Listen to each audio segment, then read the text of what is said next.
আশিক ভাই আপনাকে ধন্যবাদ জানাচ্ছি, স্বাগত জানাচ্ছি আমাদের আজকের এখন প্রকাশে। শুরুতেই আপনার কাছে একটু আলোচনায় চলে যেতে চাই চট্টগ্রাম বন্দর প্রসঙ্গে। নানা আলোচনা হচ্ছে, সাম্প্রতিক সময় আমরা দেখছি বলা হচ্ছে আপনারা বিদেশিদেরকে চট্টগ্রাম বন্দর দিয়ে দিচ্ছেন, আসলে ব্যাপারটা কি? ধন্যবাদ। খুবই টপিক্যাল একটা ইস্যু আমাদের জন্য, এবং আমাদের অর্থনীতিতে যে চট্টগ্রাম বন্দর খুবই গুরুত্বপূর্ণ সেটার প্রমাণই হচ্ছে যে এটাকে নিয়ে প্রচুর আলোচনা, সবাই এটার ব্যাপারে খুব ইমোশনাল, সবারই একটা মতামত আছে, সবাই এটা নিয়ে কিছু বলতে চান। তো এবং আমরা এটাও জানি যে আমরা নতুন যে বন্দরগুলো নিয়ে কথাবার্তা বলছি, নতুন ইনভেস্টমেন্টগুলো নিয়ে কথা বলছি, সেগুলো যদি কাজ এই বছরও শুরু হয়, সবচেয়ে প্রথমটা আসতেই প্রায় লেগে যাবে 3-3.5 বছর। তো তার মানে আগামী 3-3.5 বছর অন্তত চট্টগ্রাম বন্দরের উপরই আমাদেরকে কমপ্লিটলি নির্ভর করে থাকতে হবে। তো প্রবলেম স্টেটমেন্টটা কোথায়, সমস্যাটা কোথায়, কেন আমরা এটা নিয়ে কথা বলছি? প্রথম হচ্ছে যে চট্টগ্রাম বন্দর বিশ্বের যে 405টি বন্দর আছে তার মধ্যে র্যাঙ্কিংয়ে 337তম। তো 337তম তো একটা র্যাঙ্কিং আমরা ধরে রাখতে চাই না। এবং হ্যাঁ, এটা ঠিক যে চট্টগ্রাম বন্দর গত 15-20 বছরে অনেক উন্নতি সাধন করেছে, তারপরেও তারা এখনও 337তম। তো এটা একটা আনফেয়ার কম্পিটিশনের কারণে হয়েছে। কীরকম আনফেয়ার কম্পিটিশন? যেই বন্দরগুলো 1 থেকে 100-র মধ্যে, তাদের যারা অপারেটর, ওটা যদি আপনি দেখেন ওই লিস্টটা, দেখবেন যে একই অপারেটর অনেকগুলো বন্দর চালায়। তো তারা বিভিন্ন বন্দর থেকে বেস্ট প্র্যাকটিসগুলো নিয়ে এসে তারা তাদের বন্দরগুলো ইমপ্রুভ করতে থাকে। সেই কারণে আমরা একা হিসাবে একদম লোকাল অপারেটর নিয়ে কখনোই আসলে তাদের সাথে কম্পিট করতে পারি না। এটা হচ্ছে আমাদের প্রথম সমস্যা। দ্বিতীয় সমস্যা হচ্ছে, যদি আমি চট্টগ্রাম বন্দরের রেভিনিউ, সরকার যে রেভিনিউটা পায় সেটা যদি দেখি, আর পাশেই আমরা কিছুদিন আগে রেড সি গেটওয়েকে একটা নতুন বন্দর দিয়েছি, প্রাইভেট পোর্ট, সেটা রেভিনিউর মধ্যে প্রায় 20% পাবো, শতকরা 20 ভাগ আমরা কম পাচ্ছি চট্টগ্রাম বন্দর থেকে প্রত্যেকটা কন্টেইনারে। আর তৃতীয় সমস্যাটা হচ্ছে যে চট্টগ্রাম বন্দরে আমরা কিছু ইনভেস্টমেন্ট করেছিলাম সরকার থেকে প্রায় 15 বছর আগে, 10-15 বছরের মধ্যে। তো সেই ক্রেনগুলো আসলে কিন্তু টেকনোলজিটা পিছিয়ে চলে যাচ্ছে। সো এখানে একটা আগামী 5-7 বছরের মধ্যে, ইনফ্যাক্ট 3 থেকে 5 বছরের মধ্যে আমাদের ধারণা প্রায় $200 মিলিয়ন মতো ইনভেস্টমেন্ট লাগবে। তো সেই ইনভেস্টমেন্ট করার সক্ষমতা আসলে আমাদের লোকাল অপারেটরদের আছে কিনা। তো এই 3টা প্রবলেম স্টেটমেন্টকে সলিউশন হিসেবে দাঁড় করানোর জন্য, এই প্রবলেমগুলোর সলিউশন হিসেবে আমরা যেটা চিন্তা করেছিলাম যে আমরা একটা বিল্ড অপারেট ট্রান্সফার মডেলে আমরা একটা বিদেশি অর্গানাইজেশনকে নিয়ে আসবো, অপারেটরকে নিয়ে আসবো, যাতে সে আমাদেরকে ওই টেকনোলজি দিতে পারে, বেস্ট প্র্যাকটিসগুলোকে নিয়ে আসতে পারে, ইনভেস্টমেন্টটা করতে পারে, but at the same time সে তো আমার কাছে খালি লিজ নিচ্ছে। সো এক সময় সে আমাকে এটা আবার ফেরত দিয়ে দিবে।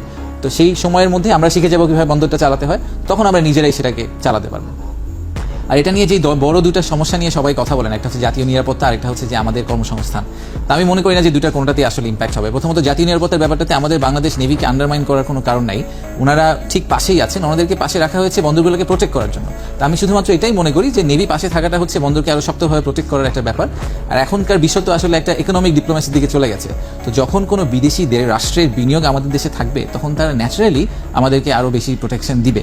সো এটা আসলে আমাদের পক্ষেই কাজ করবে। আর দ্বিতীয়টা হচ্ছে যে কর্মসংস্থানের যে ব্যাপারটা, সেটা আমি একেবারেই মনে করি না যে আমরা ইউরোপ থেকে 3000 শ্রমিক এনে বাংলাদেশের কার্গো হ্যান্ডেল করব। আমরা আসলে তাদের কাছ থেকে টেকনোলজি ট্রান্সফারটা আনার চেষ্টা করছি, আর একদম ম্যানেজমেন্ট লেভেলে, একদম এক্সিকিউটিভ লেভেলে, সিইও লেভেলে তাদের থেকে কিছু এক্সপার্টিস আনার চেষ্টা করছি। বাট আমাদের শ্রমিকরা ওখানেই থাকবে। ইনফ্যাক্ট আমাদের প্রেডিকশন তো হচ্ছে প্রায় 25 থেকে 30 হাজার কর্মসংস্থান যোগ হবে চট্টগ্রামে আগামী 5 বছরের মধ্যে। তো তাদের আসলে কর্মসংস্থানের সুযোগ বাড়বে। তাহলে এই যে এখন এত কথা হচ্ছে কেন, আপনার কেন মনে হচ্ছে এত কথা হচ্ছে কেন? অনেকে এই ধরনের কথা বলছেন যারা আপনাদের এই সিদ্ধান্তের পক্ষে অবস্থান নিয়েছেন। সোশ্যাল মিডিয়া আমরা নানা ধরনের আলোচনা দেখি, বলা হচ্ছে এক ধরনের সিন্ডিকেট আপনাদের কারণে হুমকির মুখে পড়ছে। এই ধরনের কোনো বিষয় কি আছে আসলে? দেখুন, এরকম অনেক, যে কোনো ইকোসিস্টেমে যখন আপনি একটা ডিসরাপশন আনার চেষ্টা করবেন, একটা ট্রান্সফরমেশন করার চেষ্টা করবেন, তখন কিছু সংস্থা বা কিছু ব্যক্তি ক্ষতিগ্রস্ত হতে পারে। কিন্তু আমাদেরকে ন্যাশনাল ইন্টারেস্টটা দেখতে হবে। আমাদেরকে দেখতে হবে যে আমরা তো পিপলস রিপাবলিক অফ বাংলাদেশ, আমি জনগণের কাছে জবাবদিহি। সো আমাকে তো জবাবদিহিতার জায়গা থেকে দেখতে হবে। So national interest point of view থেকে আমরা মনে করি এটা ঠিক কাজ। টাইপরাইটার যখন চলে গিয়ে কম্পিউটার আসলো, তখন যদি আপনি টাইপরাইটারদের কথা চিন্তা করে কম্পিউটার অ্যাডাপ্ট করার কথা কমপ্লিটলি ইগনোর করেন, তাহলে তো আপনি আসলে বিশ্বের সাথে পিছিয়ে পড়বেন। আরেকটি প্রসঙ্গে যেতে চাই, বাংলাদেশের মানুষ আসলে আপনাকে চেনা শুরু করেছে বিশেষ করে বিনিয়োগ সম্মেলনটা দিয়ে। সেখানে আপনার একটা ভালো প্রেজেন্টেশন দেখে সবাই আপনার প্রতি এক ধরনের আশার আলো দেখা শুরু করেছে। কিন্তু এখন হতাশার কথা বলা হচ্ছে। আমরা কিছুদিন আগে একটা পত্রিকায় দেখেছি যে আশিক চৌধুরী উঠছেন, বিনিয়োগ নামছে। তো বিনিয়োগ সম্মেলন হয়ে গেল, কতটা বিনিয়োগ আসলো আসলে বাংলাদেশে? আসলে কি আপনি উঠছেন, বিনিয়োগটা সেভাবে উঠছে না, বিষয়টা কি আসলে? আচ্ছা, বিনিয়োগ সম্মেলনটা আমরা কেন করেছিলাম এবং বিনিয়োগ ওভারঅল কেন আসছে না, দুইটার একটু একটা রিলেশনশিপ আছে, আবার একটা রিলেশনশিপ নেই। বিনিয়োগ সম্মেলন থেকে আমাদের মূল উদ্দেশ্য ছিল যে বাংলাদেশ সম্বন্ধে যেই ধারণাটা আছে মানুষের কাছে, সেই ধারণাটাকে আস্তে করে একটু ঘুরিয়ে দেওয়ার চেষ্টা করা। কারণ আপনারা সবাই জানেন যে গ্লোবালি বাংলাদেশের পারসেপশনটা খুব খারাপ বাংলাদেশ নিয়ে, স্পেশালি আবার গত বছর একটা ডিসরাপশনের ভিতর দিয়ে আমরা গেছি। সেই কারণে এই ধারণাটা বদলে দেওয়া যে we are ready for business, এই ভিজিবিলিটিটা দেওয়াটাই আমাদের বিনিয়োগ সম্মেলনের মূল উদ্দেশ্য ছিল। তো আপনি যে আজকে আমাকে এটা নিয়ে প্রশ্ন করেছেন, আমার মনে হচ্ছে যে কিছুটা হলে আমরা সফল হয়েছি, যে সবার মাথার মধ্যে আবার ফেরত এসেছে, সবার মনে ফেরত এসেছে না বাংলাদেশের বিনিয়োগটা একটা ইম্পর্টেন্ট টপিক এবং এটা নিয়ে কথা বলতে হবে, আমাদের চেষ্টা করতে হবে বিনিয়োগ বাড়ানোর জন্য। এই বিনিয়োগ সম্মেলনের যাবতীয় আউটপুট আপনারা আগামী 1 বছরের মধ্যে দেখতে পাওয়ার কথা না মোস্টলি, কারণ হচ্ছে যে কোনো বিনিয়োগের লাইফ সাইকেলটা অনেক বড়। সে একটা বিনিয়োগ সম্মেলনে এসে চেক লিখে তো আর বিনিয়োগ করে ফেলে না। সো এই বিনিয়োগ সম্মেলনে যেই বিনিয়োগটা হয়েছে, যেই 3,500 কোটি টাকা আমরা বলেছিলাম 3,500 কোটি টাকা বিনিয়োগ হয়েছে, সেই বিনিয়োগটা কিন্তু লাস্ট 2 বছর ধরে ওটা নিয়ে হয়তো কাজ হচ্ছে, ফাইনালি এখানে এসে জিনিসটা ম্যাচিউর করলো।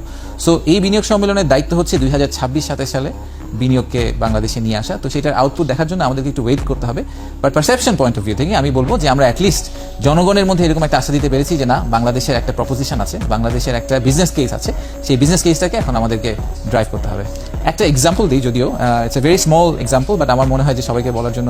এই বিনিয়োগ সম্মেলনে আমাদের কাছে একটা চাইনিজ কোম্পানি এসেছিলেন, ওনারা বাংলাদেশকে আগে থেকেই দেখছিলেন, বাট ওনারা ওখানে এসে ওনারা প্রথম ডিসিশন নিলেন যে ওনারা বাংলাদেশে বিনিয়োগ করবেন। খুব ইন্টারেস্টিং একটা বিজনেস মডেল। ওনারা যেটা করেন সেটা হচ্ছে ওনারা বিভিন্ন এয়ারলাইনে যে অ্যামিনিটি কিট থাকে, আমরা যারা বিজনেস ক্লাসে ট্রাভেল করে তারা একটা অ্যামিনিটি কিট পান, তো ওই অ্যামিনিটি কিটটা ওনারা বাংলাদেশে এখন থেকে বানাবেন।